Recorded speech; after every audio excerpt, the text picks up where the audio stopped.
Okay, so where do we start with this problem? Product rule, break down to X and EX. Product rule, does it matter which one I call U and which one as B? No. So here is, how my mind would work. When I see x e raised x secant x, I know exponential is a special function in and of itself. And then we've got trigonometric functions. So I'm going to call all of that U and that as B. Sure, you could simply call U to the x and move this e raised x in, type with secant x. It's fine, but I think this would be less confusing. So U is 2x e raised x. V is secant x. Finding the derivative of secant x is easy. What is the derivative of secant x?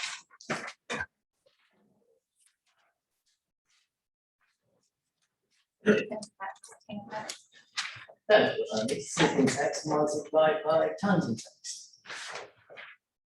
So U prime, well, the 2 is going to remain as is. How would we go about finding the derivative of 2x e raised x? Product rule again. Go ahead and give it a try. So I'm going to retain the 2 and find the derivative of x e raised x on this side, because we are taking the derivative of u, which requires product rule. So I'm going to have that as u and that as v. Of course, I could write it as u1, v1, but by now you probably have the idea. So u, v prime, so x times, what is the derivative of e raised x?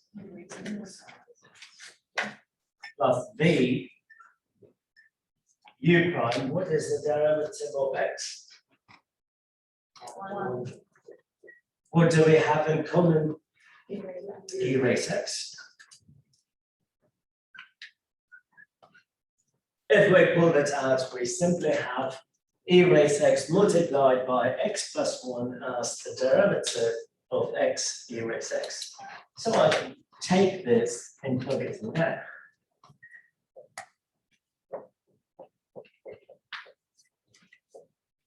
Good.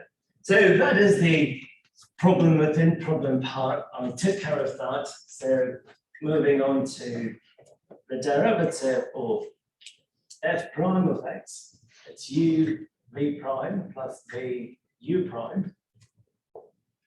U is 2x e raised x.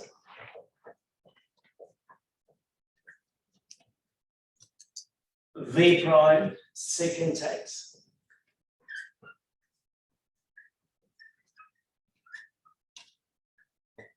Tangent x plus v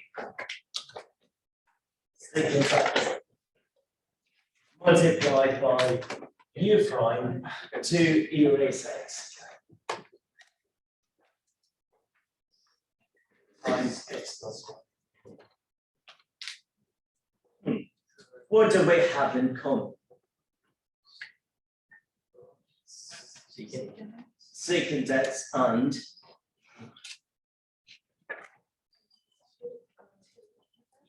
2x e raised x. 2 multiplied by e raised x. There is a 2 here, 2 there. E raised x, secant x. So 2 e raised x, secant x, multiplied by tangent x plus x plus 1.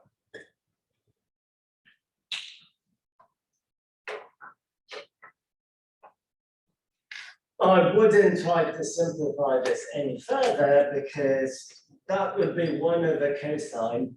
Tangent x is sine over cosine. In both cases, cosine is the denominator, so it's not going to get cancelled. So whatever, I'll just leave it as it. Clear?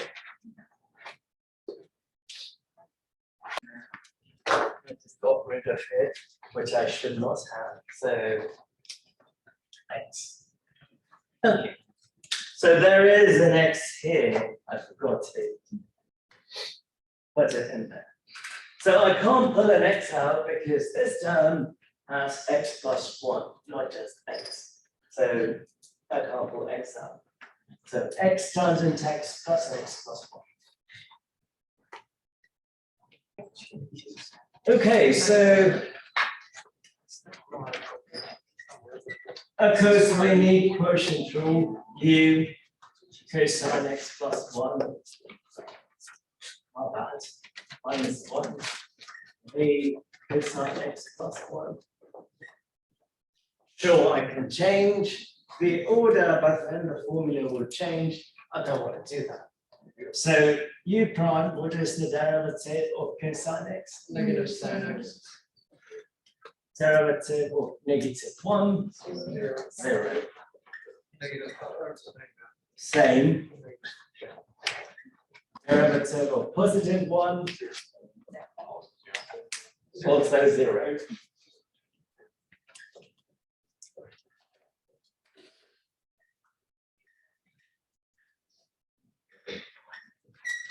So what we have is v u prime minus u v prime divided by v squared. So v cosine x plus 1, u prime negative sine x minus u cosine x minus 1 multiplied by v prime, which is negative sine x.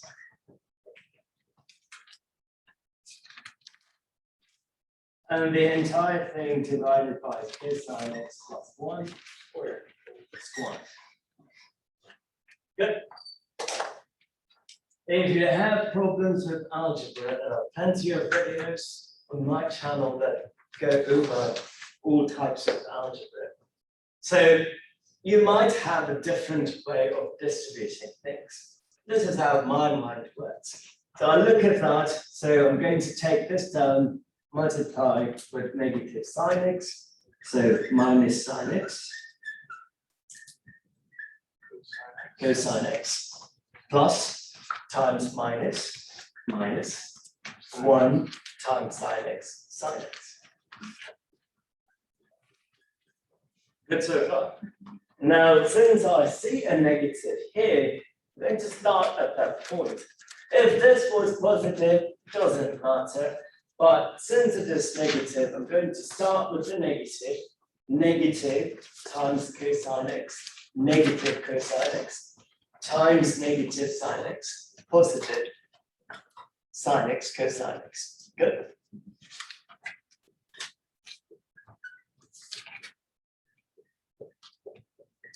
In simple terms, I'm carrying that negative with me. So negative times negative 1, positive 1, positive 1 times negative sine x. Negative sine x. Divided by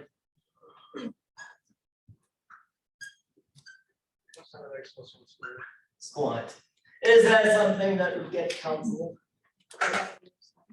The negative sine x times cosine x and positive sine x times cosine x. And then you'd be left with negative 2 sine x left over. And cosine x plus 1, it doesn't offer anything to cancel out. So it's just left as a. So negative sine x, negative sine x, negative 2 sine x divided by cosine x plus 1 squared. Good.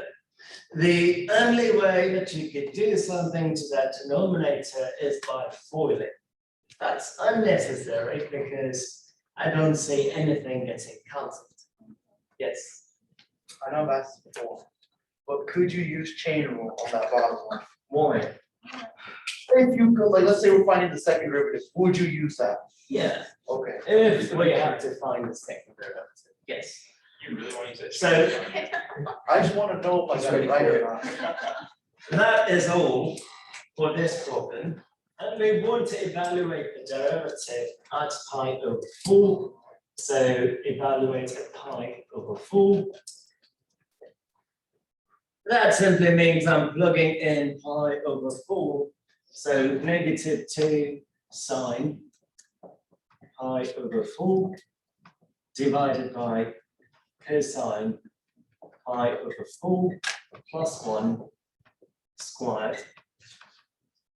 Of course, you are going to use a calculator to come up with the answer. Me being a nerd and all, I'm not going to use that. So I'm just going to use the table. Sine pi over 4 to square root of 2, okay, which is the same as 1 over square root of 2. Well, No, what? they're one and the same. Oh, okay. So square root of 2 over 2 is the same as 1 over square root of 2. Weird. I was honestly just going to. Send you back to algebra. I'm going to keep it as square root of 2 over 2 because I know the 2 will get cancelled. Cosine pi over 4 is still 1 over square root of 2.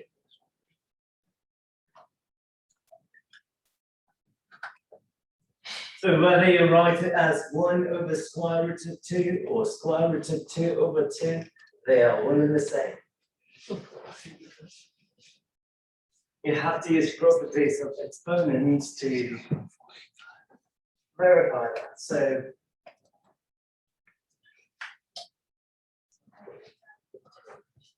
the 2 and the 2 will get cancelled. So negative square root of 2 divided by, how do we combine those two? Common denominator. So 1 over square root of 2 plus square root of 2 over square root of 2 squared. Now we have a common denominator, so we can combine the numerators. I'm doing it this way so that you can learn some algebra. So 1 plus square root of 2 divided by square root of 2 squared. Good. Common denominator, combine the numerators.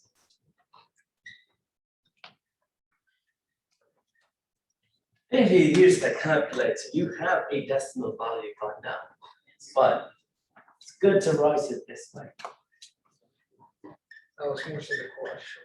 On tests and such, you're basically just going to want that version of the very least instead of. It could be this version or a decimal value. Okay, and that's all it's in. Divided by square root and square, what would happen to the root? It'll go away, you have 2.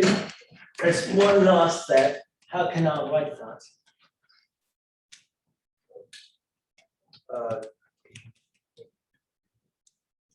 2 times what's in the parentheses, 2 minus 2 exponent in the exponent? The what? Like 2 times 1 plus rad 2 squared minus 2, Good. or minus 1. No, No, okay. so something divided by something. So there is this trick or phrase. Alison. Negative square root of 2 times 2 over 1 plus square root of 2. What is that called? Reciprocal. You flip and multiply. Never heard of Keep this? pushing. Flip keep. But flip the denominator and multiply it with the numerator. So that's the final answer in terms of the root, but you could use a calculator if you want a decimal value. even if the answer choices are in terms of radicals, you can just type this in the calculator and see if they match up. So I did this so that you understand some algebraic tricks, such as flipping multiply, applying the exponents, common denominator, and so forth. Good.